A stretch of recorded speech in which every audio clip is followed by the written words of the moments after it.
Put that down.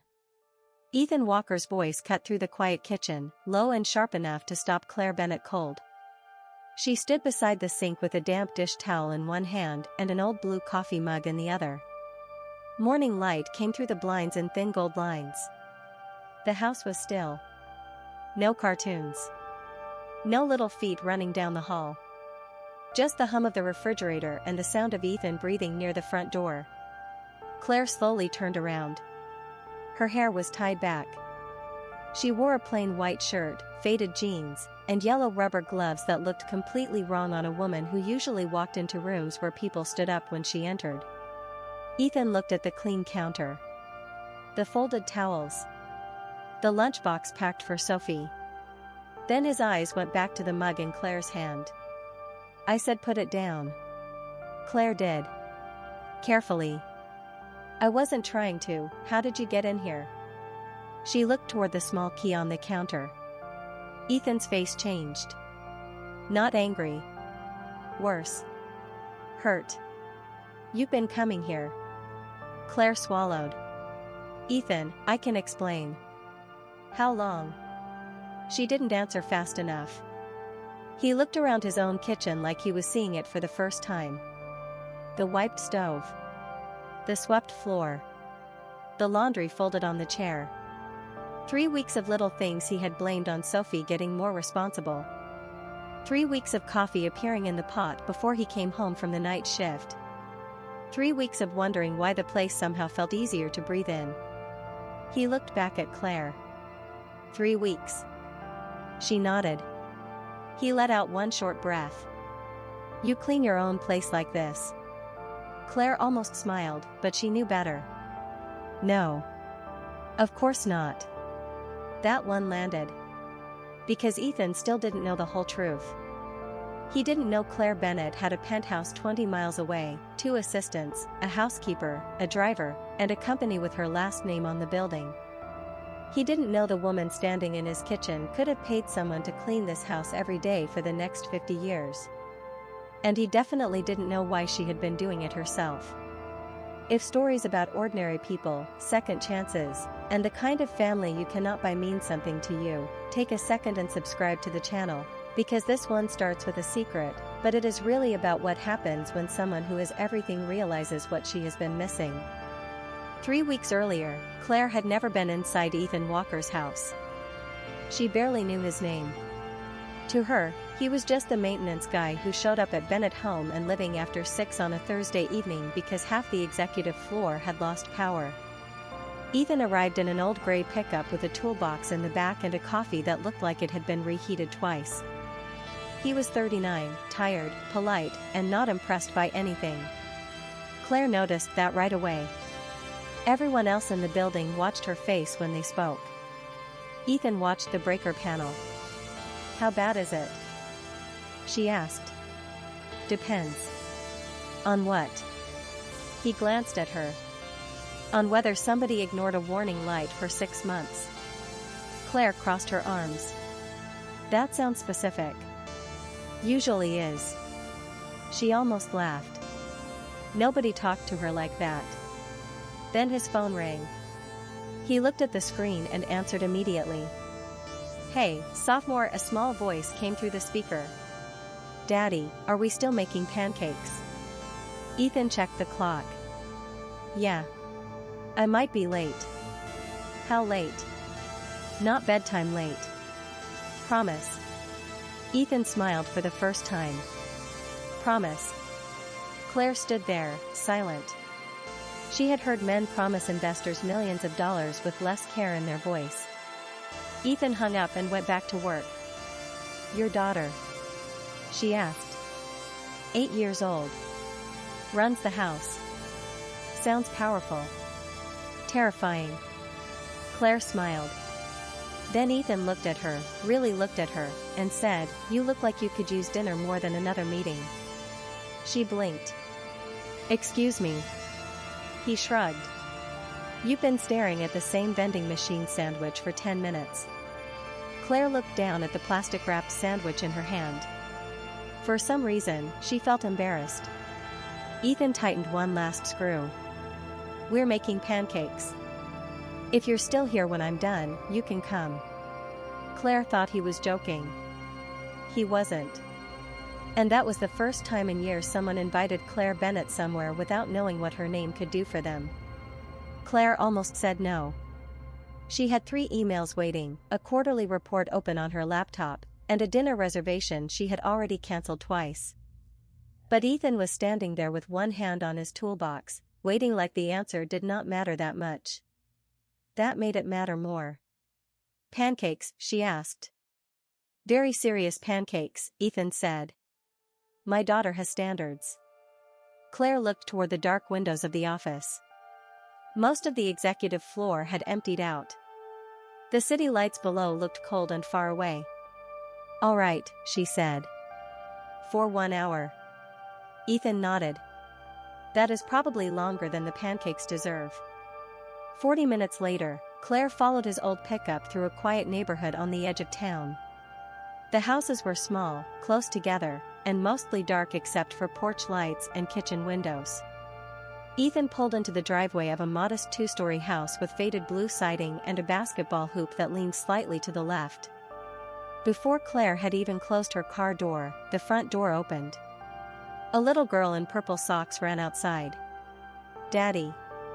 Ethan barely had time to set down his toolbox before Sophie wrapped both arms around him. You said not bedtime late. And I kept my promise. Sophie looked past him at Claire. Her eyes narrowed with open curiosity. Who is she? Ethan glanced back. This is Claire. She helped keep me from starving at work. Claire raised an eyebrow. That is not exactly what happened. Sophie smiled. Do you like pancakes? I think so. That means no. Ethan laughed and opened the door. The house smelled like cinnamon, laundry soap, and something slightly burned. Claire stepped inside and stopped. There were shoes by the stairs, school papers on the counter, a jacket hanging from the back of a chair, and crayons scattered beside a half-finished drawing. Nothing matched. Nothing looked planned. It felt completely different from her penthouse, where every surface stayed clear and every pillow was placed at the same angle. Sophie pointed at the table. You can sit there. Claire looked at the empty chair. Is that your seat? No. Mine is next to Dad. Ethan moved toward the stove. She assigned seating now. Someone has to manage this place, Sophie said. Claire laughed before she could stop herself. Ethan looked over his shoulder. There it is. What? You actually laugh. Claire shook her head. I laugh. At meetings. Sometimes. That does not count. Sophie climbed onto her chair. Dad, you are burning them. Ethan turned quickly. I am not burning anything. A thin line of smoke curled up from the pan. Sophie looked at Claire. He always says that. Ethan slid the pancake onto a plate and stared at the dark edge. That is caramelized. That is burned, Sophie said. Claire covered her smile with one hand. It was such a small thing. A bad pancake. A messy kitchen. A child arguing with her father. But something inside her loosened. No one was watching her for approval. No one wanted a decision. No one cared what company she ran. Ethan set a plate in front of her. Try it before you judge. Claire took a bite. It is burned. Sophie laughed so hard she nearly dropped her fork. Ethan pointed at Claire. You have been here 6 minutes and you are already taking her side. She has evidence. I like her, Sophie said. Ethan sighed. Great. I am outnumbered. Claire looked down at her plate, then around the warm, noisy kitchen. For the first time that day, she forgot to check the time. Claire left Ethan's house a little after 9 that night, but the quiet hit her before she even reached the end of the block. In his kitchen, Sophie had been talking with her mouth half full, Ethan had been pretending the burned pancakes were intentional, and the old heater had clicked every few minutes like it was trying to join the conversation. In Claire's car, there was nothing. Just the soft sound of the engine and her own thoughts. When she reached her penthouse, the place looked exactly the way she had left it. The counters were spotless. The lights were dimmed automatically. Fresh flowers sat in the center of the dining table. Someone had replaced them that morning. Claire could not remember what kind they were. She dropped her keys into a glass bowl and stood there for a moment. 8 chairs surrounded the table. One place was set. She stared at it, then walked into the kitchen and opened the refrigerator. Everything was labeled. Sparkling water. Prepared meals. Cut fruit. Not one thing looked touched. Claire closed the door. For some reason, she thought about Sophie saying, "Dad, you are burning them." She smiled. Then the smile faded. The next morning, Claire was back at Bennett home and living before 7. Her assistant, Megan, followed her into the office with a tablet. "You moved the 8:30 meeting." "Yes." "You never move the 8:30 meeting." Claire set down her coffee. "There is a first time for everything." Megan gave her a careful look. "You also canceled dinner with the Hawthorne group last night." "I ate somewhere else." "Somewhere good." Claire thought about mismatched plates, cheap syrup, and Sophie laughing at Ethan. "Actually, yes." Megan started reading the schedule, but Claire barely heard her. Through the glass wall, she saw Ethan step off the service elevator carrying his toolbox. He was wearing the same work boots and a navy jacket with a worn patch near the elbow. He looked completely out of place on the executive floor. He also looked completely comfortable. Claire stepped out before she could talk herself out of it. "Morning." Ethan glanced up. "Morning. Power still working. Unless your building found a new way to break itself overnight. It has talent." He smiled. "How was the rest of your evening?" Claire asked. "Sophie made me wash every plate because apparently I lost pancake privileges." "Seems fair." Ethan nodded toward her coffee. "You eat breakfast." Claire looked at the cup. "This is breakfast." "That is coffee." "You sound like Sophie." "She is right a lot." "It is annoying." Claire laughed again. A man in a dark suit walked past them and slowed down. "Good morning, Miss Bennett." Claire's expression changed for half a second. Ethan noticed. "Bennett?" he asked. She pointed toward the company logo on the wall. "Common name around here." He looked at the sign, then back at her. "Right." Claire waited for another question. He did not ask one. He just opened his toolbox. "I need to check the panel in conference room 12. I can show you." "Pretty sure I can find it." "I know." She walked beside him anyway. Ethan glanced over. "Do you always escort maintenance workers?" "Only the ones who insult my breakfast." "I did not insult it." He looked at her coffee. "I identified it correctly." At the conference room door, his phone buzzed. He checked the message and smiled. "Sophie?" Claire asked. She forgot her science project at home. That does not sound like a reason to smile. She wrote, and I quote, "Daddy, this is an emergency of historic importance." Claire shook her head. "What are you going to do?" "Drive home, get the volcano, take it to school, then come back." "That is almost 40 minutes each way." Ethan shrugged. "She is 8.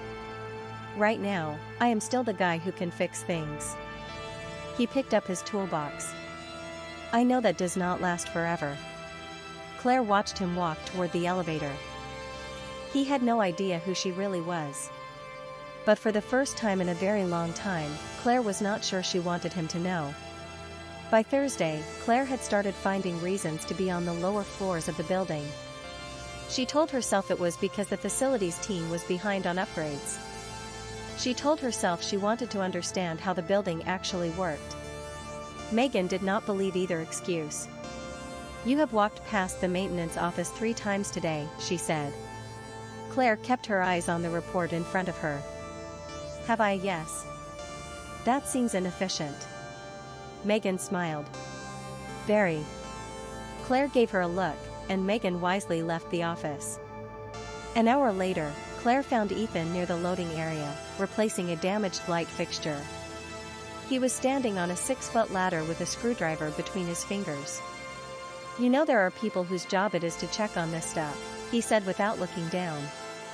I am checking on this stuff. From 6 feet away. I like details. Ethan climbed down. That sounds exhausting. Claire looked at him. You say that like you are not working 2 jobs and raising an 8-year-old. He wiped his hands on a shop towel. That is different. How? Nobody calls me at midnight about quarterly projections. Claire blinked. How do you know I get calls about quarterly projections? Ethan paused. For a second, she thought she had made a mistake. Then he nodded toward the executive elevator. You work upstairs. Everybody upstairs looks tired. Claire let out a breath. Fair. His phone buzzed. He checked the screen. School nurse. Claire asked. No. Sophie forgot her lunch this time. Again. Different emergency. Same management team. Claire smiled. Do you need to go? I can run it over during my break. He picked up a small pink lunchbox from a nearby cart. Claire stared at it. You brought it here. I found it in the truck after I got to work. And you just carry it around. Ethan shrugged. If I leave it somewhere, I will forget it too. Then we are both in trouble. Claire looked at the little sticker on the front. A crooked rainbow. Sophie had written her name in purple marker across the top. I can take it, Claire said. Ethan looked at her. Take what? The lunchbox. To Sophie. Yes. Why? Claire opened her mouth, then closed it. Because I am headed that direction. Ethan glanced toward the windows. Her school is 15 minutes south. Claire nodded. That direction. He studied her for a moment, clearly unconvinced, but handed it over. Front office. They know me. Got it. 20 minutes later, Claire was standing inside Pine Creek Elementary surrounded by paper stars, backpack hooks, and children's artwork taped to the walls. It had been years since she had been inside a public school. The receptionist smiled when Claire explained why she was there. Sophie Walker. I will call her down. Sophie appeared a minute later, walking fast until she saw Claire. Then she stopped. You brought my lunch. Your dad was busy. Sophie took the lunchbox. Did he forget? You forgot. Sophie considered that. That sounds more likely. Claire laughed. Sophie hugged the lunchbox to her chest, then looked up. Are you coming over again? Claire hesitated. I do not know. You should. Why? Sophie shrugged. Dad makes too much food when people come over. Claire smiled. That is your reason. Sophie thought about it. And you make him less grumpy. Claire raised an eyebrow. Your dad is grumpy. Only about bills and socks. Socks. He says the dryer eats them. The receptionist tried not to laugh. Sophie lowered her voice. Also, he likes when you are there. Claire's smile faded into something softer. Did he say that? No. Sophie looked at her like the answer was obvious. He talks more. Then she turned and hurried back toward class, leaving Claire standing in the hallway with nothing in her hands and a strange warmth in her chest. That evening, for the first time in years, Claire canceled a business dinner because she had somewhere else she wanted to be. Claire showed up at Ethan's house just after 7 that evening with a paper bag from a neighborhood bakery and no real explanation for why she was there. Sophie opened the door before Ethan could. You came back. Apparently I did. Sophie looked at the bag. Did you bring dessert? Claire held it up. I was told this house has standards. Ethan appeared behind her, shaking his head. You are encouraging her. I think she was already encouraged. Dinner was simple. Grilled cheese, tomato soup, and the cookies Claire had brought. Sophie talked about school. Ethan complained about a leaking faucet at work. Claire listened more than she spoke. Nobody asked about revenue. Nobody asked about forecasts. Nobody looked at her like they needed something approved. When she finally left, Ethan stood on the porch with his hands in his jacket pockets. You know you do not have to keep bringing food. Claire looked back at the warm light behind him. I know. Then why do you? She thought for a second. Because Sophie likes cookies. Ethan smiled. Good answer. The next few days became a quiet pattern. Claire found small reasons to stop by. She returned a food container. She brought Sophie a book about volcanoes. She dropped off a scarf Sophie had left in her car. Each visit lasted a little longer. One Saturday morning, Claire arrived earlier than usual. Ethan had picked up an overnight maintenance shift and Sophie was spending the morning with a neighbor before a birthday party. Claire had come to leave the book Sophie wanted for school. The front door was unlocked. She knocked anyway. No answer. Ethan. Nothing. She stepped inside just far enough to place the book on the entry table. Then she heard a soft snore from the living room. Ethan was asleep on the couch, still wearing his work clothes, one boot half unlaced. A cold cup of coffee sat on the floor beside him. Claire should have left. She knew that. Instead, she noticed the kitchen. 2 bowls in the sink. A cereal box open on the counter. A towel on the floor. Nothing terrible. Just a tired father who had run out of energy before the house ran out of chores. Claire picked up the towel. Then she stopped. This is ridiculous, she whispered to herself. She folded it anyway. 1 bowl became 2. 2 bowls became the coffee mug. Then the counter. Then the table. The work was ordinary. That was what surprised her. No decisions. No meetings. No one waiting for her to be brilliant. Just soap, warm water, and a quiet kitchen. She found herself breathing slower. When Ethan stirred in the other room, Claire froze with a dish in her hand. He turned over and went back to sleep. She almost laughed at herself. 10 minutes later, the kitchen looked better. Not perfect. Just cared for. Claire left before he woke up. She did not leave a note. That evening, Ethan sent her a message. Did you happen to stop by today? Claire stared at the screen for a long time. Why? His reply came fast. Either someone cleaned my kitchen, or Sophie has developed useful superpowers. Claire smiled. She typed, deleted, then typed again. Maybe your house likes you. Ethan sent back, that is not an answer. Claire put the phone down without replying. The next morning, she went back. This time, she brought coffee. She folded the laundry on the chair. She packed Sophie's snack bag. She fixed a loose button on Ethan's work shirt with a sewing kit she found in a drawer.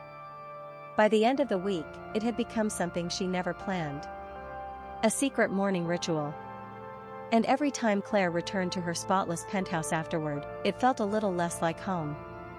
By the second week, Sophie had figured it out. Claire came by early one morning with coffee in one hand and a small bag of blueberry muffins in the other. She had barely stepped into the kitchen when Sophie walked in wearing pajamas and looked at the folded towels on the counter.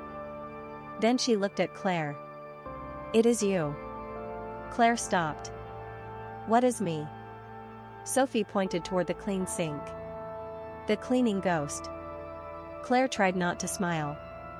I have no idea what you are talking about.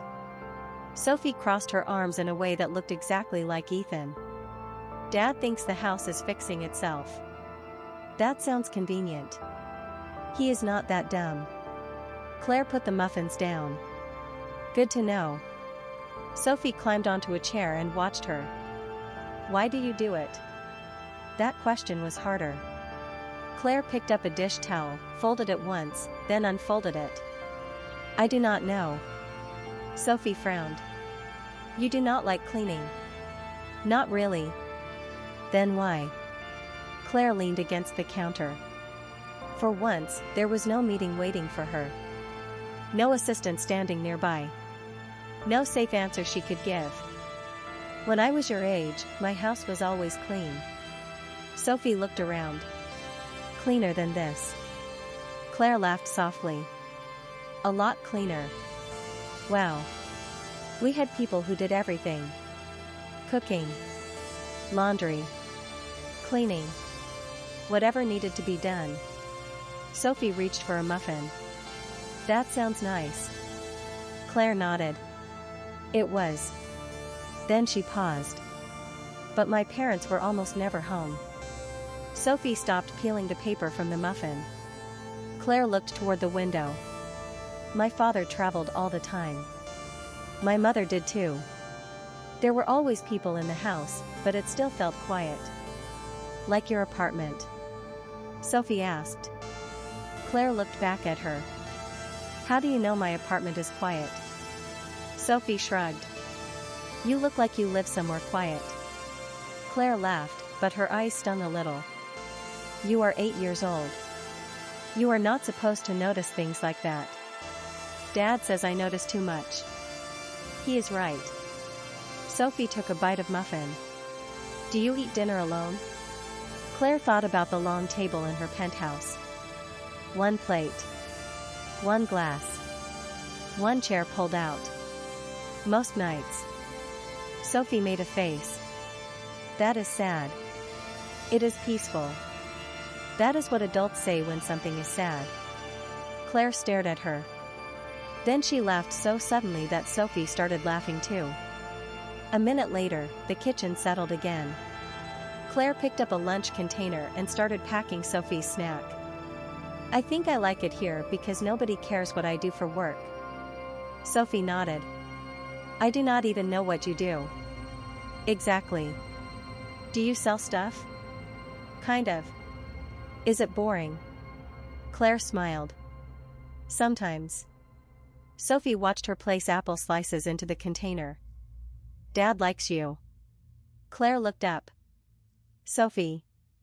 He does. He has not said that. Dad does not say stuff like that. Claire tried to sound casual. Then how do you know? Sophie pointed toward the coffee machine. He bought better coffee. Claire blinked. That is your evidence. He hates spending money. Claire laughed again. Sophie slid off the chair and grabbed her backpack. At the doorway, she turned around. You know what family is. Claire hesitated. What? Sophie shrugged. It is mostly loud. Claire smiled. That sounds right. Sophie opened the door, then added, and nobody has to earn dinner. She left before Claire could answer. The kitchen went quiet. Claire stood there with one hand resting on the counter. She had spent most of her life earning everything. Grades. Promotions. Respect. Attention. Even time with people who claimed to care about her. But in this house, Ethan had put a plate in front of her before he knew her last name. Sophie had saved her a chair before she knew what Claire owned. Claire looked around at the crooked drawings, the unmatched mugs, and the cereal box someone had forgotten to close. For the first time, she understood what she had really been coming back to clean. It was not the house. It was the part of herself that had spent years believing love had to be earned. Claire did not come by the next morning. Ethan noticed before he wanted to admit that he noticed. The coffee pot was empty. The towels were still on the chair. Sophie had left a spoon in the sink, and somehow the little mess made the kitchen feel different. She is busy, Sophie said at breakfast. Ethan looked at her. Who? Sophie gave him a look. Claire. Ethan buttered a piece of toast. I did not ask. You were thinking it loud. He almost smiled. Then his phone buzzed. A message from an unknown number. He opened it while Sophie grabbed her backpack. The first line made him stop. Ben at home and living. Executive profile. Claire Bennett. Chief Executive Officer. He stared at the screen. There was a photograph of Claire standing in front of a glass building, wearing a dark suit, surrounded by people in expensive clothes. Below it were numbers. Revenue. Expansion plans. Board appointments. Everything about her life that she had never mentioned. A second message came in. Thought you should know who has been spending time around your family. Ethan read it twice. Dad? Sophie asked. He locked the phone. Nothing. But it was not nothing. Later that morning, Claire stood in her office while Richard Hale leaned against the conference table. You are getting careless, he said. Claire kept her voice flat. About what? About him. She looked up. Ethan has nothing to do with you. He works for this company. He fixes things in this building. He is not part of your department. Richard smiled without warmth. You disappear during business hours. You cancel dinners. You drive across town. People notice. Claire set down her pen. Are you following me? I am protecting the company. No. You are protecting your position. Richard straightened. Same difference, sometimes. Claire did not answer. She knew that look. He had already done something. What did you send him? Richard paused. That was enough. Claire grabbed her keys. By the time she reached Ethan's neighborhood, his truck was gone. Sophie was at school. Claire sat in her car for almost a minute, then remembered the spare key Ethan had once left with a neighbor and later asked Claire to hold when Sophie forgot hers. She had used it before. She should not have. She knew that now. Still, she walked to the door. The house was quiet inside. Claire moved through the kitchen slowly, noticing every little thing she had started to know by heart. The chipped bowl Sophie liked. Ethan's work jacket on the chair. The grocery list held to the refrigerator with a magnet shaped like a taco. Then she saw the old blue mug on the counter. She had seen it many times, but she had never touched it. Sophie once told her it belonged to her mother, Emily. Claire picked it up only because it sat too close to the edge. That was when the front door opened. Put that down. Ethan's voice stopped her cold. Claire turned. He stood near the door, still wearing his work jacket. His face was calm, but his eyes were not. She set the mug down carefully. Ethan. How did you get in? Claire looked toward the key. His eyes followed. You used it again. I was just trying to help. Do not. His voice stayed quiet. Do not make this about helping. Claire swallowed. Ethan pulled out his phone and held up the screen. Her photograph was still there. Her name. Her title. When were you planning to tell me? I was. When? I do not know. That is not an answer. Claire stepped closer, then stopped when she saw him stiffen. I was scared you would treat me differently. Ethan looked around the kitchen. So you decided for me? No. You did. Claire had no reply. He pointed toward the mug. And this? Coming into my house when I am not here. I know how it looks. Ethan gave a tired laugh. That is the problem. You keep saying things like that. Like this is a situation you can manage. It was not an experiment. He looked at her. Then what was it? Claire opened her mouth, but the right words would not come. Ethan nodded once. That is what I thought. Ethan, please. I am not your lesson in normal life. The words were simple. They hurt more because of that. Claire's eyes dropped. You were never that. Then you should have trusted me enough to tell me the truth. He held out his hand. Claire looked at it. The key. She placed it in his palm. He closed his fingers around it. Neither of them spoke for a few seconds. The refrigerator hummed. A car passed outside. Claire looked at the little kitchen she had started to think of as safe. Then Ethan stepped aside and opened the front door. He did not tell her to leave. He did not have to. Claire drove back to the city without turning on the radio. By the time she reached her penthouse, the sun was down and the windows reflected more of the room than the skyline. Everything was exactly where it belonged. The couch cushions were straight. The kitchen counters were empty. The dining table looked ready for people who never came. Claire set her keys down and stood in the middle of the room. For years, she had called this peace. That night, it just felt empty. Her phone rang. Richard Hale. She let it ring twice before answering. What? We need to talk before tomorrow. About what you sent Ethan. There was a pause. I thought he deserved context. Claire closed her eyes. You had no right.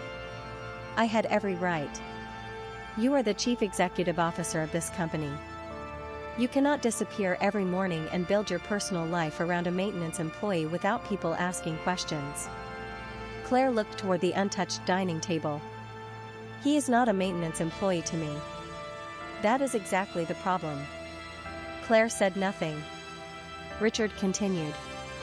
The board has already heard about it. I kept it quiet as long as I could. You spread it. I protected you. Claire laughed once, but there was no humor in it. No. You protected the version of me that makes your life easier. The next morning, the boardroom was full before Claire arrived. 12 people sat around the long table. Laptops open. Coffee untouched. Richard stood near the windows like he had already won something. Claire took her seat. One director cleared his throat. Claire, we have concerns about judgment. Then say them. Another director looked down at a printed report. Cancelled meetings. Unscheduled absences. Personal involvement with an employee. Claire folded her hands. Ethan Walker is not part of executive management. He has never asked me for money, influence, or special treatment. Richard leaned forward. That is not the point. Claire looked at him. Then what is? The point is appearance. Appearance to whom? Shareholders. Partners. Employees. Claire nodded slowly. So if I had spent those hours at a private club with investors, nobody would care. Silence. If I had missed dinner because I was working, nobody would care. Still silence. But because I ate pancakes with a single father and his daughter, suddenly my judgment is under review. Richard exhaled. You are making this emotional. Claire looked around the room. Maybe that is overdue. Nobody moved. She continued. Ethan never knew who I was. He did not ask for a favor. He did not ask for a promotion. He did not even ask me to come back. Her voice stayed calm. He gave me dinner before he knew what my name meant. One director shifted in his chair. Richard said, This is not about dinner. I know. Claire looked directly at him. It is about control. The room went quiet again. You want me predictable. Available. Impressive. You want every hour of my life to make sense on a spreadsheet. She paused. I built this company. I care about it. But I am done pretending that leadership means having no life outside these walls. Richard's expression hardened. And if the board disagrees? Claire reached for the folder in front of her. Then we restructure my role. I will step away from some daily operations. I will keep my ownership and strategic responsibilities. But I will not let anyone here turn Ethan or Sophie into a liability. No one spoke for several seconds. Then the oldest director at the table closed his laptop. That sounds reasonable. Richard looked at him. Seriously? The man shrugged. She is asking for boundaries, not abandoning the company. One by one, the tension in the room changed. Not gone. Just different. Claire sat back and let out a breath she had been holding for years. That afternoon, she went home early. She did not call Ethan. She did not text Sophie. She did not send flowers or gifts or an apology written by someone else. Instead, she made her own dinner. It was terrible. She burned the toast. She laughed anyway. Then she looked at her phone, opened Ethan's contact, and typed 3 words. I was wrong. She stared at the message for a long time before pressing send. The message sat unanswered for most of the night. Claire checked her phone more times than she wanted to admit, but Ethan did not reply. By morning, she had stopped expecting him to. She went to work, finished 2 meetings, and left before lunch. Not because she had a plan. Because for once, she did not want a plan. She drove to Ethan's neighborhood and parked across the street. She stayed in the car for almost 5 minutes before getting out. No flowers. No expensive gift. No driver waiting nearby. Just Claire, standing on the porch in jeans and a simple coat. She knocked. Sophie opened the door. Her eyes went wide. Claire. Hi. Sophie looked over her shoulder. Dad. Ethan appeared from the kitchen. He stopped when he saw her. For a few seconds, nobody said anything. Claire held out the spare key she had kept on her ring before remembering he had already taken it back. She looked at her empty hand and gave a small, nervous laugh. I practiced this better in the car. Ethan stayed quiet. Claire nodded. I was wrong. I know. I should have told you who I was. Yes. And I should never have come into your house without asking. Ethan looked at Sophie, then back at Claire. Yes. Claire swallowed. I kept telling myself I was helping. But that does not matter if I crossed a line. Ethan leaned against the doorframe. Why did you keep coming back? This time, Claire answered immediately. Because I liked being here. Ethan said nothing. At work, people need something from me. Decisions. Money. Approval. At home, everything is quiet. She glanced toward Sophie. Here, nobody cared what I could do for them. You gave me dinner when you thought I was just another employee upstairs. Sophie saved me a chair before she knew anything about me. Sophie smiled a little. Claire looked back at Ethan. I did not know how much that meant until I lost it. Ethan's expression softened, but only slightly. You could have trusted me. I know. That is the part that bothered me most. Claire nodded. I know that too. The silence lasted long enough for Sophie to get impatient. Dad. Ethan looked down. What? You are making this weird. Claire covered a laugh. Ethan sighed. Thank you, Sophie. You are welcome. She disappeared toward the kitchen. Ethan looked at Claire again. I am still mad. You should be. And I do not want secrets. No more secrets. And no cleaning my house while I am gone. Claire nodded seriously.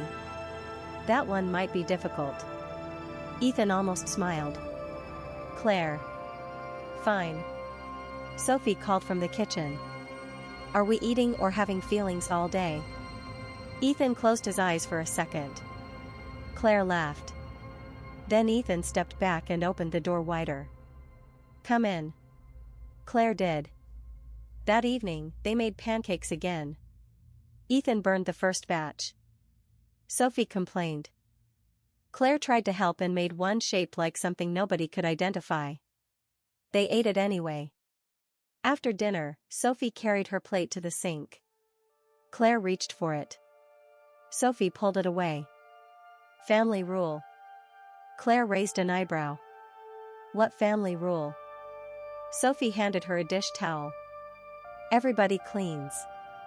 Ethan stood beside the sink, trying not to laugh. Claire took the towel. That seems unfair. You started it, Ethan said.